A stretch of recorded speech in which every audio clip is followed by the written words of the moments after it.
StoryCon presents Backstory, a podcast featuring writers, readers, and their stories, hosted by best-selling author Jennifer A. Nielsen. If we say that something is likely to happen, what kind of odds are we talking about? How likely are we to experience a zombie apocalypse? According to most scientists, it's 0. That's good news. However, the likelihood of getting struck by lightning in your lifetime is surprisingly high, only 1 in 15,300. The odds of being left-handed, as I am, 1 in 10. The probability of winning a lottery is about 1 in 300 million. And what if the lottery isn't about money or even necessarily about fame? What is the likelihood of creating a character that will become so popular that most people all over the world will know this character's name, or at least the book associated with his story? Well, that would be the most unlikely of all possibilities. Jeff would be the first to agree. He was always a reader.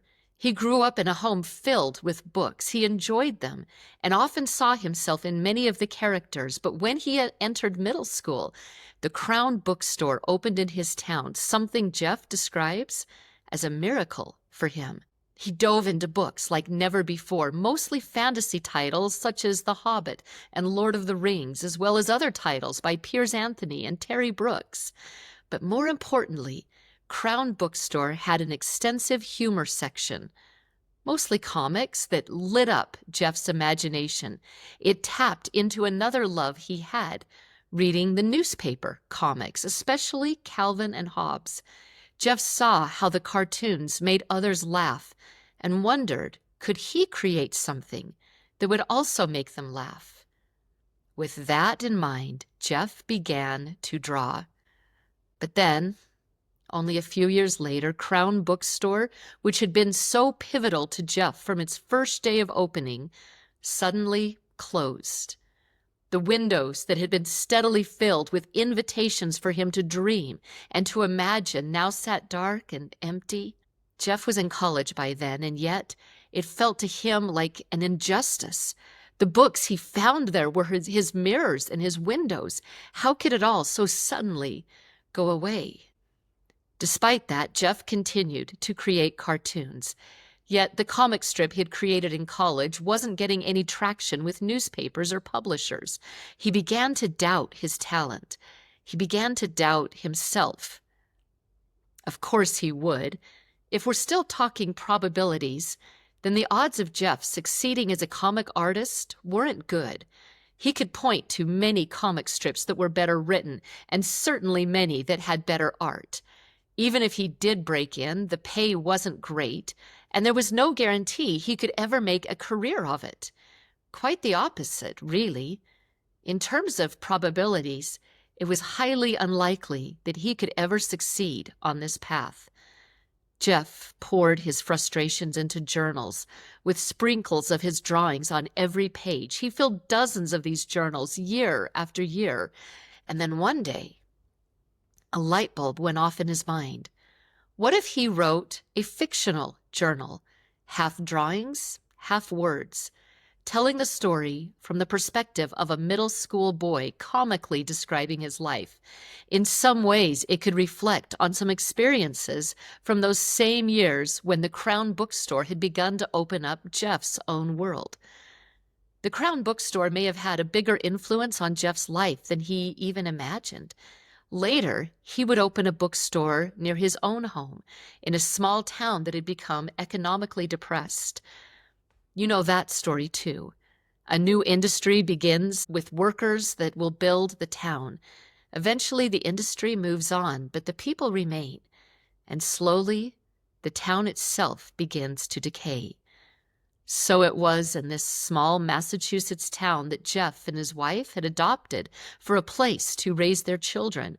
With such a small population, the bookstore wasn't likely to succeed, but then Jeff had become accustomed to ignoring the odds and simply succeeding anyway.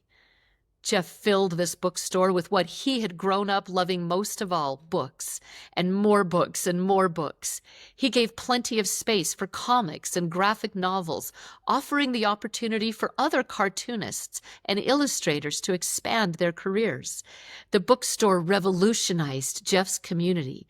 It provided jobs, brought in book tourists, and allowed other shops and businesses to open as well. Then he gave even more, opening the second floor of the bookstore for community events, free seasonal activities for children who wished to come. He made the third floor his office, ensuring it was large enough for the work he wanted to continue doing, which was comics mixed with text, all designed to make children laugh the way he had once wanted to make others laugh.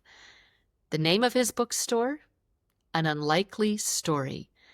Perhaps named for one of the unlikeliest stories of all, the story of a young artist with a pen and an idea about a character named Greg Heffley, who is just trying to get through middle school with a little dignity and a lot of popularity, neither of which seems to ever work out for him. This young artist, whose name by now you already know, is Jeff Kinney, who has written around 32 books in the world of Diary of a Wimpy Kid, which have sold more than 290 million books worldwide and been translated into 70 languages. But the unlikeliest thing of all is that at the end of the day, Jeff Kinney is still that guy with a pen in his hand who finds the same joy he always has simply by writing something to make people laugh. The episode that follows this is my interview with Jeff Kinney. He began the interview by telling me to ask him any question I wanted, and I did. Thank you for listening to Backstory. If you'd like to enjoy more episodes, visit us at storycon.org/backstory.